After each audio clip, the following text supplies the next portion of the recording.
حضرت علی نے فرمایا 3 طریقوں سے پریشانی خوشی میں بدل جاتی ہے۔ نمبر 1 خاموش رہنا، خاموش رہنے سے پریشانی کم ہو جاتی ہے۔ نمبر 2 صبر کرنا، صبر کرنے سے پریشانی ختم ہو جاتی ہے۔ نمبر 3 شکر کرنا، شکر کرنے سے پریشانی خوشی میں بدل جاتی ہے۔ سورہ تبارک الذی کا ہر رات کو پڑھنا، ایک حدیث میں ہے کہ سورہ تبارک الذی کا ہر رات کو پڑھتے رہنا عذاب قبر سے نجات کا سبب ہے اور عذاب جہنم سے بھی۔ صدقہ صرف مال دینے سے نہیں ہوتا۔ نمبر 1 دعا، علم، مشورہ، مسکراہٹ، مدد، وقت، تربیت، مصیبت میں حوصلہ، برائی سے روکنا، نیکی کی ترغیب کرنا، نرمی سے بات کرنا، معاف کر دینا، عزت کرنا، خوشیوں میں شامل ہونا، تیمارداری کرنا، راستے سے تکلیف دہ چیز ہٹانا، کسی بھٹکے ہوئے کو راستہ دکھانا، یہ سب چیزیں صدقے میں شامل ہیں۔ تہجد کی نماز تک پہنچ جاؤ تو سمجھ لینا کہ اللہ نے اپنے قریب کر لیا ہے، کیونکہ یہ وہ نماز ہے جو مؤذن کی اذان پر نہیں، دل کی اذان پر پڑھی جاتی ہے۔ تہجد اللہ نے اپنے بندے پر فرض نہیں کی، لیکن جب بندہ اللہ کی محبت کی تلاش میں اپنا گرم بستر چھوڑ کر اس رب کے حضور سجدہ کرتا ہے تو فرش سے لے کر عرش تک خدا کی رحمت اس بندے سے گفتگو کرتی ہے۔ بڑی کشش ہوتی ہے تہجد کے کچھ سجدوں میں، یہ سجدے ہی بندے کو اللہ کی پہچان کرا دیتے ہیں۔ اللہ پاک سب کو تہجد پڑھنے کی توفیق عطا فرمائے، آمین۔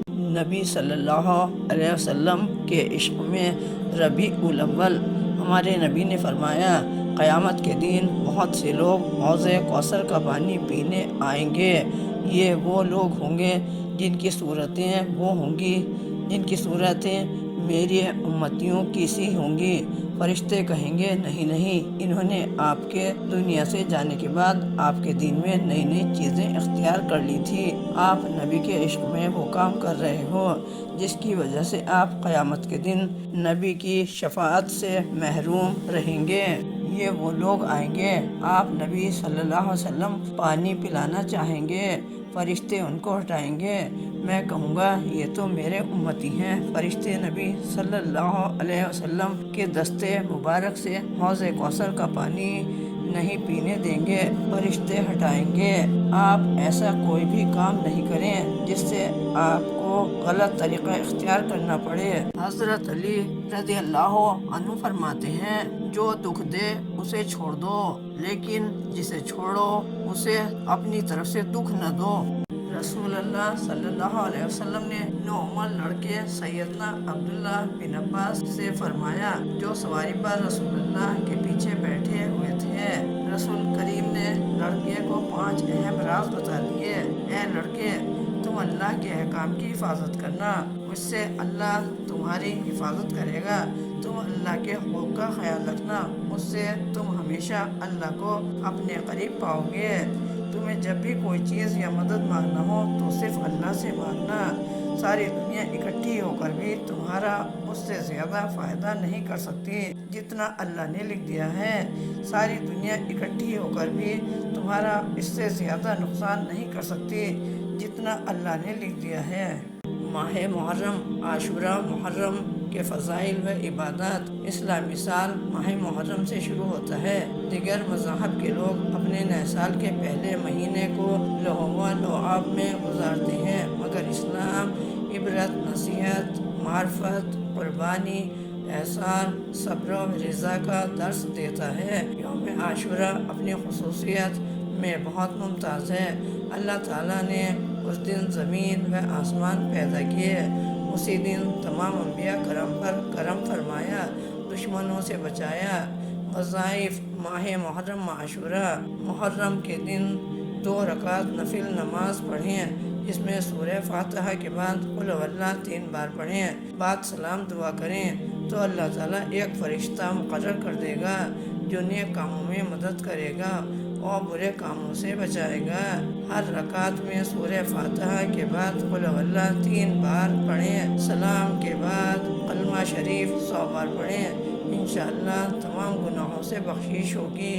اللہ کی ناراضگی، حضرت موسیٰ علیہ السلام نے ایک بار اللہ تعالیٰ سے سوال کیا، اے اللہ، تیرے ناراض ہونے کی کیا نشانی ہے؟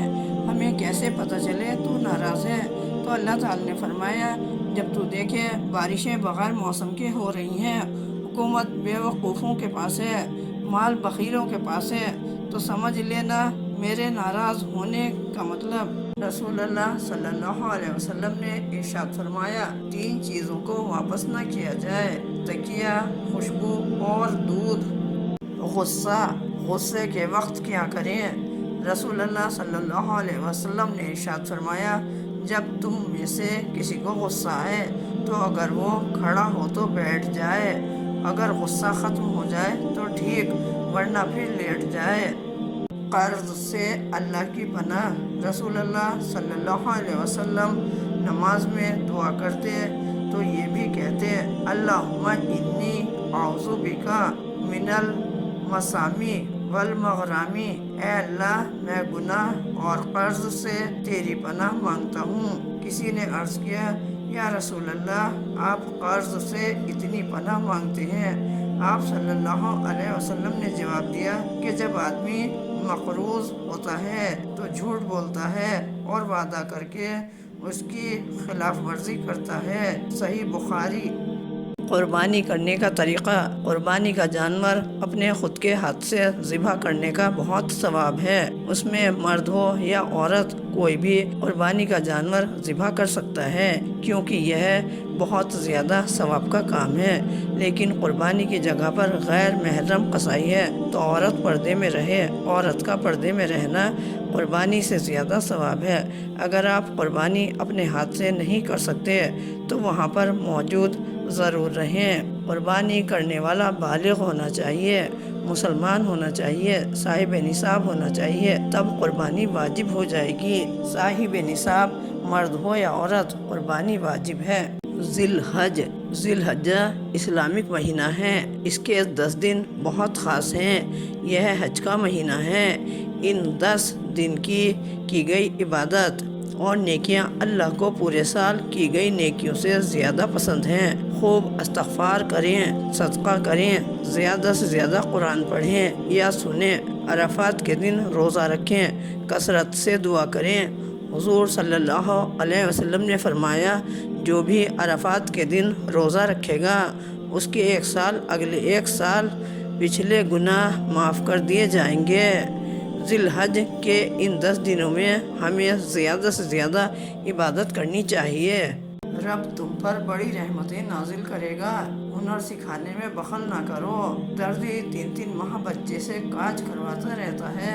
موٹر سائیکل میکینک 3 ماہ صرف پہیہ کھولنے پر لگائے رکھتے ہیں۔ یہ غریب گھر کے بچے ہوتے ہیں۔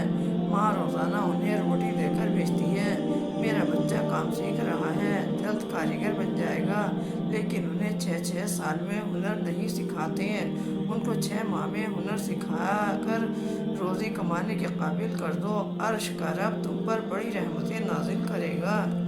حضرت علی رضی اللہ عنہ نے فرمایا، وہ جگہ چھوڑ دو جہاں تمہاری 2 چیزوں کی قدر نہ ہو، نمبر 1 تمہارے احساس کی، نمبر 2 تمہارے الفاظ کی، پھر چاہے وہ کسی کا گھر ہو یا کسی کا دل۔ حضرت علی سے کسی نے پوچھا، دل توڑنے والے کے لیے اللہ نے کیا سزا رکھی ہے؟ یہ سن کر حضرت علی نے فرمایا، اے شخص، روز محشر جو سزا اللہ قتل کرنے والے کو دے گا، وہی سزا دل توڑنے والے کو دے گا۔ تو اس شخص نے کہا، یا علی، قتل اور دل توڑنے والوں کی برابر سزا کیوں؟ تو حضرت علی نے فرمایا، یاد رکھنا، کسی کو قتل کرنے سے انسان کا جسم گرتا ہے اور کسی کا دل توڑنے سے انسان کی روح کو صدمہ پہنچتا ہے، وہ مرتا ہے اور نہ ہی جی پاتا ہے۔ اسی لیے بدترین گناہ کسی کا دل توڑنا ہے۔ بسم اللہ الرحمن الرحیم۔ سورہ فاتحہ۔ الحمدللہ، تمام تعریفیں اللہ کے لیے ہیں۔ رب العالمین، رب ہے تمام جہانوں کا۔ الرحمن الرحیم، بڑا مہربان، نہایت رحم والا۔ مالک یوم الدین، جو مالک ہے یوم جزا کا۔ ایاک نعبد، صرف تیری ہم عبادت کرتے ہیں۔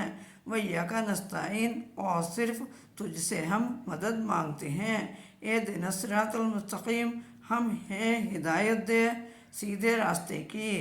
صراط الذین انعمت، ان لوگوں کا راستہ جن پر تو نے انعام کیا، علیہم غیر المغضوب، نہ کہ ان لوگوں کا راستہ جن پر تیرا غضب ہوا، علیہم ولا الضالین، اور نہ ہی گمراہوں کا راستہ۔